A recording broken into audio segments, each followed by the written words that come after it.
Boa noite, pessoal. Vamos dar início à aula de dor torácica não anginosa. Meu nome é Hugo Falcon.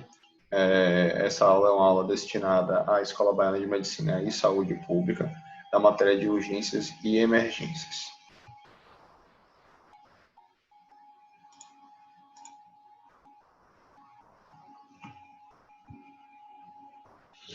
Então, inicialmente, vamos abordar a dor torácica, né? Lembrando que a dor torácica a gente sempre vai abordá-la como as cardíacas e a não cardíacas, sendo que as cardíacas a gente sempre vai iniciar a nossa abordagem através delas, pois na emergência devemos nos lembrar do que é mais grave, do que mata mais e também que tem uma ótima prevalência, uma boa prevalência. Como aqui a gente já está falando que vamos tratar de uma dor torácica não isquêmica, então as causas isquêmicas logo ali no canto inferior direito já serão excluídas logo de cara na abordagem do assunto dessas próximas aulas. E, por fim, quando excluímos as causas cardíacas, geralmente vamos para as causas não cardíacas. Então, vamos acabar abordando os temas circundados por esse quadrado vermelho.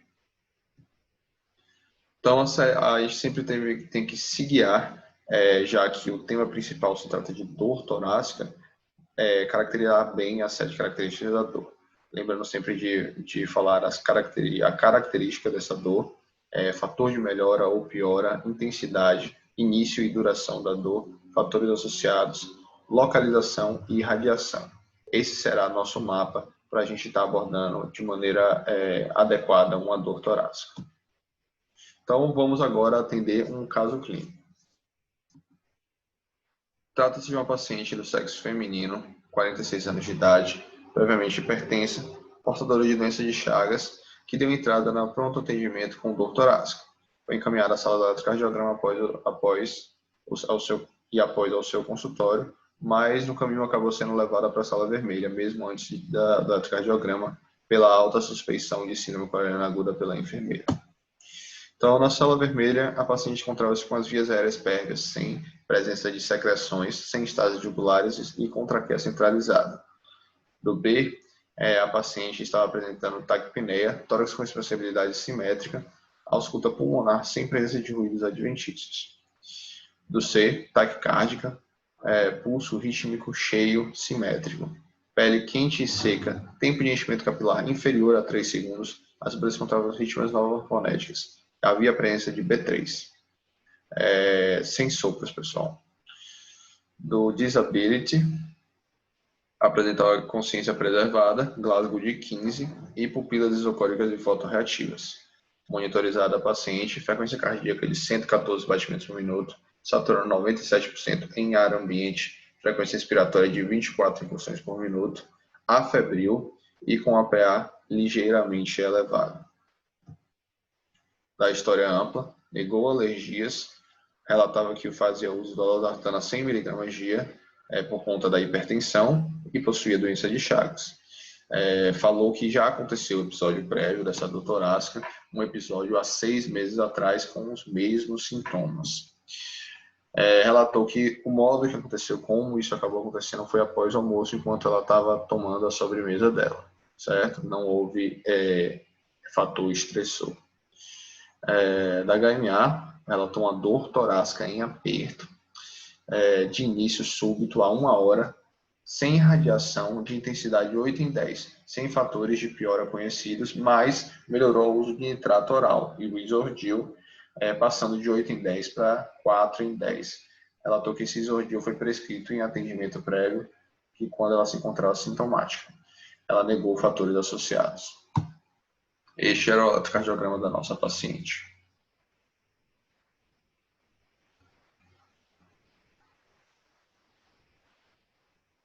Então, apreciado o eletrocardiograma, sabido da história clínica, vamos passar para o tema da aula, que é o diagnóstico dessa nossa paciente, do caso clínico, que trata-se da dor torácica esofagiana. Então, na dor torácica esofagiana, devemos ficar muito atentos que a característica dela acaba sendo uma característica que chama atenção para ser o crítico. É geralmente uma dor em aperto ou em queimação, tá? Dos fatores de melhora ou piora, ela tem melhora o uso de nitrato, justamente porque faz um relaxamento da musculatura esofagiana e também, às vezes, uma melhora também o uso de bloqueadores de canais de cálcio. Principalmente os de hidroperigênicos, que a gente está falando. Os não de hidroperigênicos seriam mais cardioseletivos. Alguns teriam piora com a deglutição e o vômito, a passagem do ácido através do esôfago irrita mais o esôfago e pode acabar causando uma situação de piora da dor.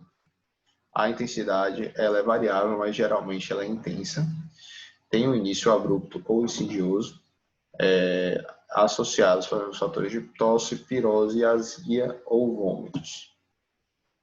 É uma dor de localização retroesternal e a irradiação geralmente ela vai para o pescoço ou até mesmo para a região de epigastro, tá?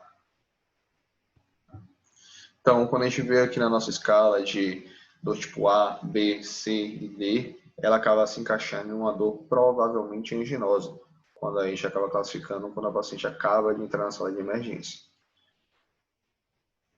Mas o que realmente pode causar uma dor torácica esofagiana, geralmente ela pode ser causada por acidez, inflamação ou até desmotilidade desse esôfago, certo? Como principais representantes temos aqui do ácido, a doença do refluxo gastroesofágico, né? Da inflamação, a esofagite algumas esofagites sem refluxo, já que o próprio ácido ele pode causar também inflamação, e a inflamação também pode causar a desmotilidade, então acaba que tudo isso daí, de certa forma, encontra-se atrelado, tá?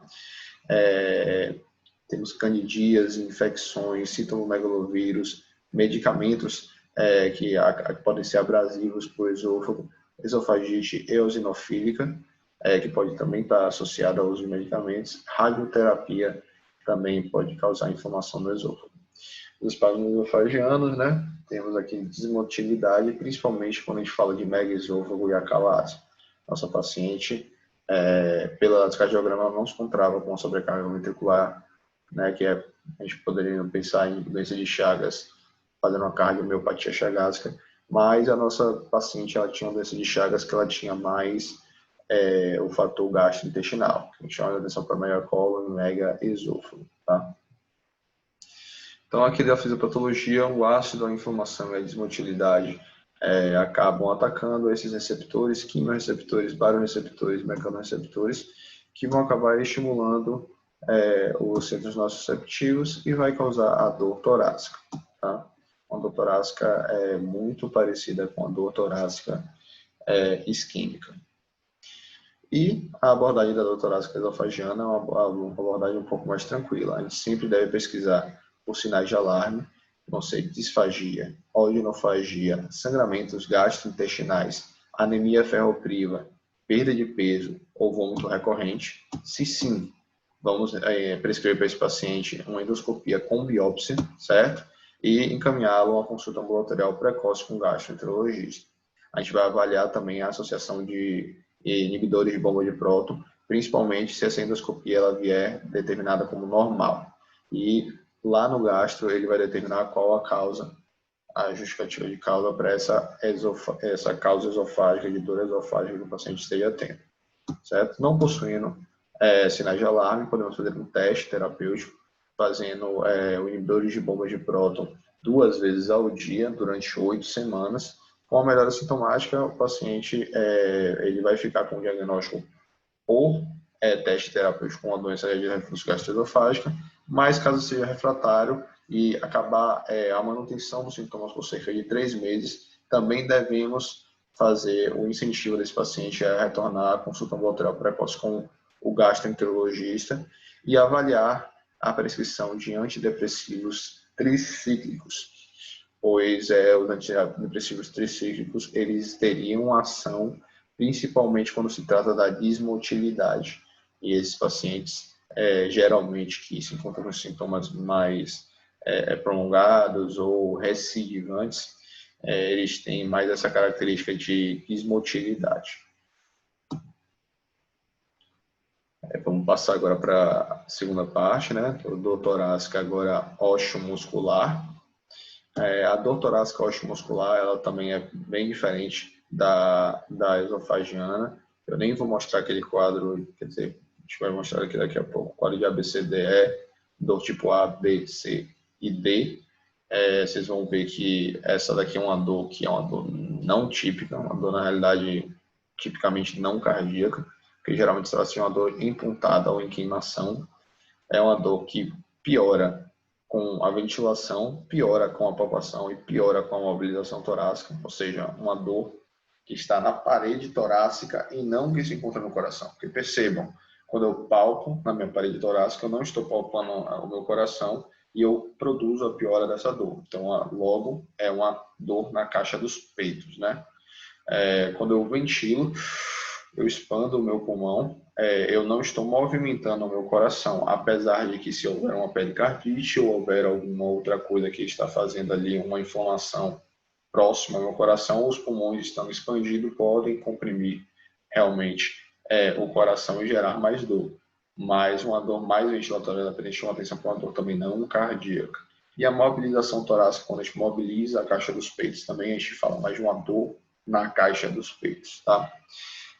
A intensidade, geralmente ela é de leve a moderada, normalmente não vai ser uma dor acima de 7 em 10, tá? O início pode ser abrupto ou insidioso também. De fatores associados, temos a principal ataque pineal pela limitação de fazer uma incursão satisfatória quando ele ventila, certo? A localização ela pode ser paraesternal, quando falamos das articulações costocondrais, ou pode ser uma localização variada, a depender, porque estamos falando de osso muscular, né? E a irradiação pode irradiar a depender do dermátomo, se estivermos falando principalmente de uma síndrome torácica posterior, que pega o nervo. Então, aqui, na abordagem da diagnóstica da dor torácica, ela ficaria com uma dor torácica tipo D, como definitivamente não anginosa. Então, o que pode acabar causando, né? Tensão ou estiramento muscular, o músculo, né? Pode acabar fazendo a dor, articulação, nervo, osso, sendo que das articulações tem a costocondrite, a osteoartrite, a articulação externoclavicular ou síndrome de Tates. O que acaba sendo a diferença de costocondrite para síndrome de Tates? Então, algumas pessoas e alguns autores, inclusive, eles encaixam como a mesma coisa, mas conceitualmente na literatura eles definem como síndrome de Tates, tendo como dor, inflamação da articulação e necessariamente precisa ter o edema ali no subcutâneo, no local da articulação afetada, ou aqui na região external, certo? Não tendo esse edema subcutâneo, ou seja, não estando edemaciado o tórax do paciente, na região que está inflamada, seria uma costocondrite por si só. Aí vocês avaliam como vocês quiserem, mas particularmente é a mesma coisa, tá? Subluxação, que seria justamente um deslocamento, né? Uma subluxação externo-clavicular, normalmente está falando das clavículas e do externo, essa ligação. Então, uma dor que é bem mais atípica, né? A síndrome da parede torácica posterior, ou até mesmo a hernia de disco, geralmente são dores que respeitam o dermátomo e estão associadas à compressão nervosa ou à lesão nervosa. E também a dor em osso, a própria síndrome external, o próprio corpo do externo inflamado, doendo, ou tifoidalgia, que é o apêndice tifoide também doloroso, tá? Do manejo inicial, a gente vai lembrar que a gente pode classificar como dor leve, dor moderada, mas também podem existir algumas vezes uma dor forte. A dor leve, geralmente a gente vai tratar somente com analgésico simples, a gente sempre deve evitar a utilização de anti-inflamatórios não esteroidais ou até mesmo os esteroidais, porque a gente deve lembrar que a gente evita para preservar os órgãos gástricos e os rins, entre outras alterações que as medicações podem fazer, mas no moderado já está indicado já a utilização do AINE. A gente sempre tenta começar pela menor dose de AINE possível e depois a gente vai aumentando conforme o paciente ele necessite, tá? De exemplos, ibuprofeno, cetoprofeno, naproxeno, o ideal é que a gente utilize o menor tempo possível. Então, em uma melhora sintomática do nosso paciente, a gente já pode estar suspendendo o anti-inflamatório. Sempre procurar avaliar as contraindicações e em pessoas que têm risco para doença ulcerosa péptica, a gente vai dar essa medicação de AINE junto com o IBP, um bloqueador de bombas de próton, inibidor de bombas de próton. Na dor forte, o ideal é que a gente faça a dose cheia do AINE, mas a gente pode avaliar a introdução do opioide e, dentre eles, o que estaria respaldado para se dar seria o tramadol. Tá? Morfina já é uma dose, a gente já considera uma medicação bastante avançada, bastante forte para tratar uma dor osteomuscular. Então, a gente até deve pesquisar por outras causas, no caso dessa dor, inclusive pesquisar por história de trauma, se esse paciente está apresentando uma dor tão importante assim. Tá? Avaliar o tratamento específico e sempre encaminhar para o especialista, se essa dor for assim refratária ou forte. Orientações da dor refratária, de medidas gerais, podemos fazer compressa de gelo, fazer 20 minutos de compressa de gelo, de 2 em 2 horas nas primeiras 48 horas, e após essas 48 horas, a gente pode realizar as compressas quentes. As compressas quentes, compressas de gelo, tem o poder de estar querendo fazer que se evite a inflamação, certo? Então, ela seria o melhor nesse momento inicial, para tentar conter um pouco do estado inflamatório, e já a compressa quente, ela já tem uma intenção de relaxar a musculatura e não tanto na inflamação. Então, por isso que a gente acaba utilizando ela somente após 48 horas. E usando mais nessa fase mais aguda das primeiras 48 horas, a gente pode provocar mais vasodilatação e mais citocinas e mais recrutação de macrófagos pelo local, o que não seria interessante. Lembra sempre que a gente vai fortalecer os grupamentos musculares e alongamentos são importantes também para a terapia e a não recorrência dessa dor. Caso a dor ela se apresente refratária, com mais de 3 meses de dor, a gente vai avaliar o encaminhamento ao especialista e realizar o tratamento específico para cada patologia que está sendo suspeita. Então, se é uma dor muscular, a gente vai utilizar relaxante muscular e prescrever fisioterapia. Uma dor articular ou óssea, vamos fazer uma infiltração corticoide. Sim, furar a cápsula da articulação e infiltrar com corticoide, certo? Geralmente usa dexametasona para estar infiltrando. E se for nervo, a gente vai avaliar a utilização de anticonvulsivantes, antidepressivos e até mesmo a realização do bloqueio nervoso, com medicações para bloquear mesmo. Abordagem inicial agora ao pneumotórax espontâneo, certo? Temos o pneumotórax que ele é relacionado ao trauma, mas o pneumotórax espontâneo ele existe, uma patologia relativamente rara, mas já peguei 2 vezes já em emergência. Vale a pena vocês saberem também, né? Então aqui, geralmente se trata de uma dor pontada, ventilatória dependente, geralmente de forte intensidade, de 6 a 10, tem um início altamente abrupto, a dispneia pode estar associada, e instabilidade hemodinâmica, a gente sempre deve lembrar do pneumotórax hipertensivo. A dor ela vai ser ipsilateral, pneumotórax, e geralmente não possui radiações. Para a gente falar de pneumotórax espontâneo, a gente vai ter que classificar eles inicialmente em primário e secundário, certo? O primário quer dizer que ele aconteceu porque já existia alguma deformidade ou algum substrato daquele paciente anatômico ou dentro do órgão daquele paciente que fez ele ter aquele pneumotórax. Geralmente se trata, a gente fala de uma bolha ou um bleb lá naquele local. Vou mostrar mais tarde o que é isso.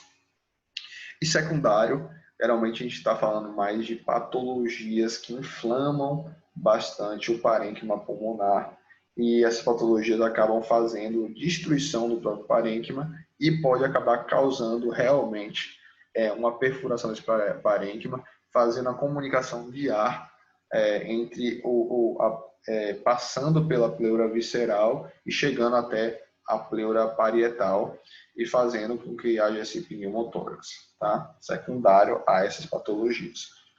Então, aqui, de fatores de riscos principais, a gente tem o sexo masculino no primário, né?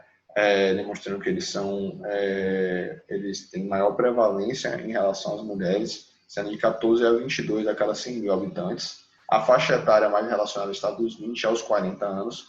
Tabagismo é o maior fator de risco de todos. Um paciente que ele fuma até 12 cigarros por dia, ele tem uma chance aumentada de cerca de 7 vezes se comparado com uma pessoa que não é fumante.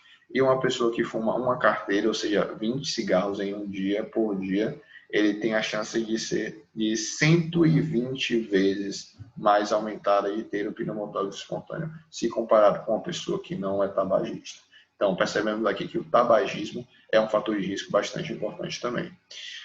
Outros fatores de risco, temos o prolapso da válvula mitral, que estão associados, mas que às vezes não tem um fator direto associado, tá?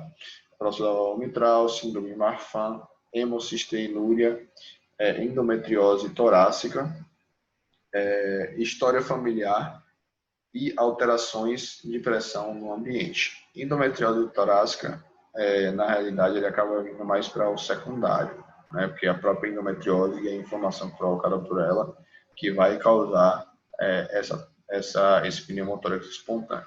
Tá? E já no secundário temos causas de doenças crônicas, geralmente doenças que acabam inflamando esse parênquima pulmonar, que eu disse anteriormente, né? DPOC, neoplasias pulmonares, lembrando que DPOC é o maior fator de risco de todos. 50 a 75% de todos os casos de pneumotórax espontâneo secundário vão ser por conta da DPOC. 15% dos casos vão ser por conta de neoplasias pulmonares, então, sempre que a gente tiver um pneumotórax, a gente vai acabar fazendo exames de imagem para avaliar se não há alguma neoplasia lá, tá? No HIV, cerca de 5% das pessoas que possuem HIV acabam evoluindo com essa, não é HIV, não é HIV, realmente a AIDS, tá? A síndrome de imunodeficiência adquirida. 5% deles acabam evoluindo com o pneumotórax também espontâneo, e ele sempre está associado à infecção do pneumocistis rovesi, certo? Tem alta mortalidade. Então, paciente com HIV e pneumotórax espontâneo, pesquisar a taxa viral dele e começar um tratamento específico para esse tipo de agente aí. Fibrose cística, tuberculose e pneumonia também podem ser fatores secundários. Na fisiopatologia, a gente tem um rompimento de uma bolha ou um bleb, né, que está aqui. Essa bolha, ela, nesse espaço daqui, nesse momento, nós estamos entre a pleura parietal e a pleura visceral e a pleura parietal. A gente está vendo através de uma toracoscopia, que é justamente fazer um furinho no espaço intercostal e botar uma câmera lá dentro, tá? Então, aqui a gente tem uma bolha, tá? Lembrando que bolha vai ser igual ou acima de 1 centímetro e bleb vai ser menor do que 1 centímetro. Uma bolhazinha menor do que 1 centímetro.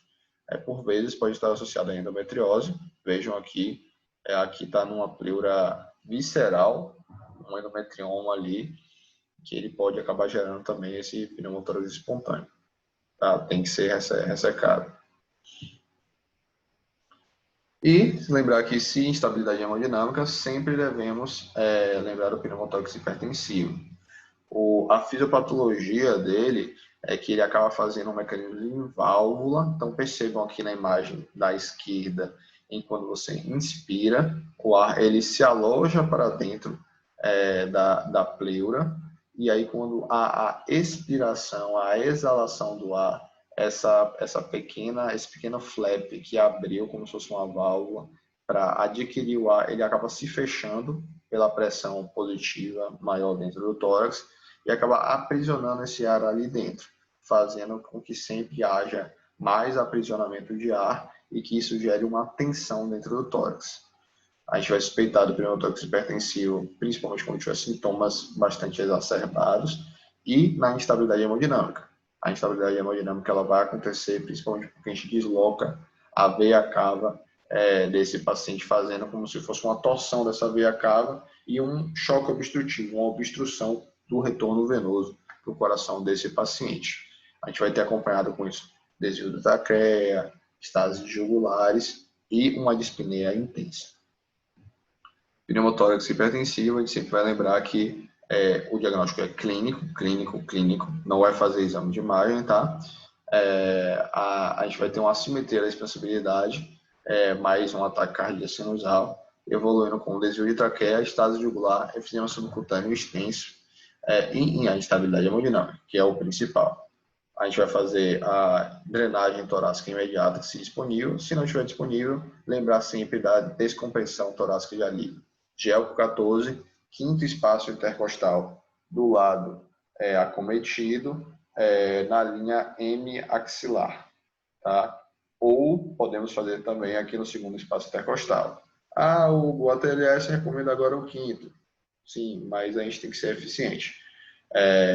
Se não estiver funcionando lá no quinto, a gente vai fazer no segundo. O segundo não é que ele é contraindicado a realização no segundo, é que está mais indicado a realização no quinto, certo?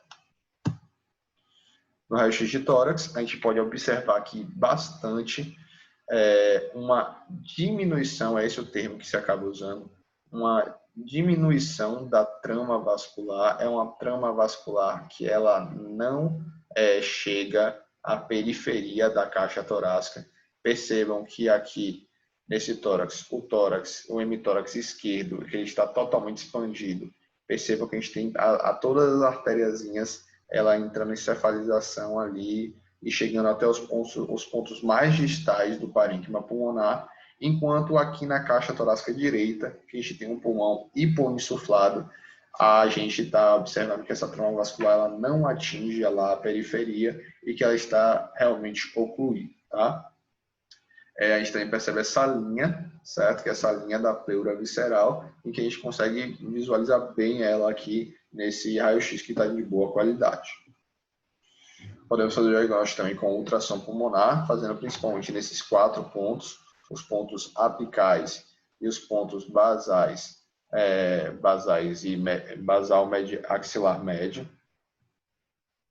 E a gente vai ver esses 2 tipos de padrão. A gente tem esse padrão A, que é o padrão aqui da esquerda, em que a gente visualiza o sinal da praia, que seria o sinal da praia. Por que dizem que é o sinal da praia também, né? Eu vou explicar. Porque é como se ali, onde está perto do A, onde está aquela setinha branca ali apontando para cima, a gente tem umas linhas retas, como se fosse a areia da praia, como se fosse o mar. E atrás, depois disso, para baixo, nós temos um chuviscado, como se fosse uma areia. Então, a gente tem como se fosse a areia da praia. Então, é como se nós estivéssemos na areia da praia vendo o mar. Certo? Essa linha reta, essas linhas retas que estão ali em cima do ar, elas representam a pleura e a reverberação da pleura. Então, por isso que elas estão retas. E essa partezinha chuviscada, ela representa realmente o parênquima pulmonar. Então, você percebe que tem pleura e tem parênquima. E bem ali, onde está a setinha branca, bem a pontinha da setinha branca, tem uma linha bem branca, que essa sim, ela representa a pleura parietal, tá? Perceba que a pleura parietal para o pulmão, ou seja, com a pleura visceral, está bem coladinha. E antes disso, ali a gente tem camada muscular e etc. Aqui no B, do lado direito, a gente observa essas linhas retas das camadas musculares e das pleuras, tá? A gente tem aquela linhazinha mais branca fazendo a divisão da pleura visceral e percebam que embaixo continuam as linhas retas, que a gente tem o sinal da estratosfera, que a gente chama, que é como se fosse a estratosfera, ou aí, se você quiser também, a gente pode chamar de sinal do código de barras, como se tivessem várias linhas de código de barras aí. E temos também um diagnóstico que pode ser feito pela tomografia de tórax. Percebam aqui que está claro o pulmão esquerdo do paciente apresentando uma hipoinsuflação também e ar contido dentro do tórax esquerdo desse paciente. Bom, como é que a gente vai indicar uma intervenção nesse pneumotórax? O pneumotórax primário, sempre tem que definir primeiro. Lembra lá no início? Era pneumotórax primário ou era secundário? Então, sendo pneumotórax primário, nós vamos ver se esse paciente ele é sintomático, refratário, está doendo muito, apesar de eu já ter feito morfina nesse meu paciente, já ter feito analgésicos potentes, vou precisar entubar esse meu paciente, vou precisar introduzir uma ventilação mecânica, vou precisar fazer um transporte aéreo ou um transporte num submarino nesse meu paciente, aí eu tenho que avaliar. Nesse caso, seja negativo para todas essas perguntas, eu vou fazer uma segunda pergunta. Esse pneumotórax é grande ou ele é num tamanho ok? A gente acaba considerando grande quando nesse pneumotórax aqui, entre o parênquima pulmonar e o ápice, ele possui uma distância de 3 centímetros ou mais, para ele ser considerado um pneumotórax grande, tá? Sendo um pneumotórax grande, acima de mais de 3 centímetros, a gente vai fazer a drenagem torácica ou a toracocentese. Lembrando que não há superioridade entre a drenagem torácica ou a toracocentese. O problema é que, realizando a toracocentese, se houver recoleta, vamos ter que fazer toracocenteses seriadas. E isso acaba sendo um pouco ruim, ter que toda hora submeter o paciente a novas furadas, né? E menor do que 3 centímetros, a gente vai realizar analgesia, repouso e vai oferecer oxigênio. Tem uma teoria que oferecer O2 para o paciente, principalmente acima de 30% de FiO2, tem um efeito benéfico na reabsorção desse ar que está entre as pleuras, porque o ar entre as pleuras tem bastante nitrogênio, e quando oferecemos mais oxigênio, esse nitrogênio ele tende a ser reabsorvido. A gente vai fazer uma reavaliação radiográfica em 4 a 6 horas. Caso esse pulmão tivesse, caso o pneumotórax ele se expandiu, ele ficou maior do que ele estava antes, aí a gente tem o pneumotórax que ele está em processo, está em expansão, então vale a pena sim drenar ou realizar a toracocentese. Caso não, a gente vai dar alta para esse paciente, podemos dar uma alta precoce com analgesia. Calma que eu vou falar mais coisas sobre essa alta depois. Se for um pneumotórax secundário, a gente vai avaliar as mesmas perguntas. Temos sintomas refratários, as medicações, está hipoxêmico, ele vai entrar em ventilação mecânica, vai realizar algum transporte aéreo, submarino. Não, então vou passar para o tamanho. Lembrando que agora, nesses pacientes que são vítimas de um pneumotórax espontâneo secundário, ele vai ter um limite menorzinho para ele ser avaliado. Então, seria de 1 centímetro ou mais, nós já vamos indicar a intervenção, certo? Lembrando que esse 1 centímetro agora, ele pode ser feito tanto o laminar, né, na região mais distal do pulmão, quanto o ápice do pulmão também. Se tiver mais do que 1 centímetro, a gente vai indicar drenagem de tórax. Nesse caso, não vai realizar a toracocentese, provavelmente porque é um pneumotórax pequeno, a toracocentese pode acabar causando algumas lesões lá dentro, mas a indicagem é que se drene, certo? Se tiver menor do que 1 centímetro, mesma conduta. Analgesia, repouso, manter o oxigênio, reavaliar com raio-x de 4 a 6 horas depois. Se tiver expandido, o pneumotórax vai realizar a drenagem de tórax, se não, alta com orientação e analgesia. Essa alta com orientação e analgesia, a gente vai fazer um controle radiológico precoce nesse paciente nas primeiras 24 horas. Então, vai se pedir que ele retorne ao pronto-socorro para fazer um novo raio-x após 24 horas. Mantido o pneumotórax do jeito que estava antes, a gente vai acompanhar esse paciente ambulatorialmente durante o primeiro mês, primeiros 30 dias. Vai afastar o paciente das atividades laborais e atividades de exercício físico e sociais nos primeiros 15 dias, sendo liberado após esses primeiros 15 dias, e com a alta dele total após os 30 dias, com a reabsorção completa desse pneumotórax. Tá? Se precisar de mais do que 30 dias para avaliar a reabsorção completa, a gente vai para mais para dar a alta completa desse paciente. Quando retirar o dreno de tórax, quando o pulmão estiver totalmente expandido, nas 24 horas já está com mais de 24 horas sem o escape aéreo, sem o arzinho, as bolinhas que saem e o movimento da coluna, e se tiver menos de 100 ml de débito pelo dreno, em 24 horas. A toracoscopia, a gente vai acabar indicando essa intervenção, que é uma intervenção com a cirurgia torácica, quando houver a identificação, a gente vai identificar o local e ressecar o segmento pulmonar que está formando esse escape e realizar pleurodese por abrasão ou pleurectomia. Não está se fazendo mais com talco, porque tem vários efeitos adversos. A gente sempre vai indicar quando tem recidiva nesses pacientes, então eles estão recidivando, é a segunda vez que ele tem esse pneumotórax espontâneo, é ipsilateral, é contralateral, ipsilateral tem mais risco, então vale mais a pena ainda se está indicando mesmo uma toracoscopia. Houve um risco grande de recidiva.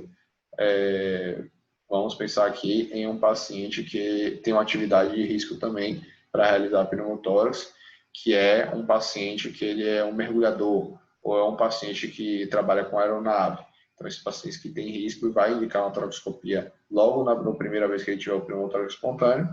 E se tiver falha no tratamento da adrenalina, sim, se a gente drenou aquele tórax, aquele tórax ele não está expandindo e às vezes está até aumentando o pneumotórax, a gente vai indicar a toracoscopia também, porque provavelmente esse escape aéreo ele é grande. Obrigado, pessoal. Essa foi a primeira aula de dor torácica não anginosa. Vamos para a parte 2.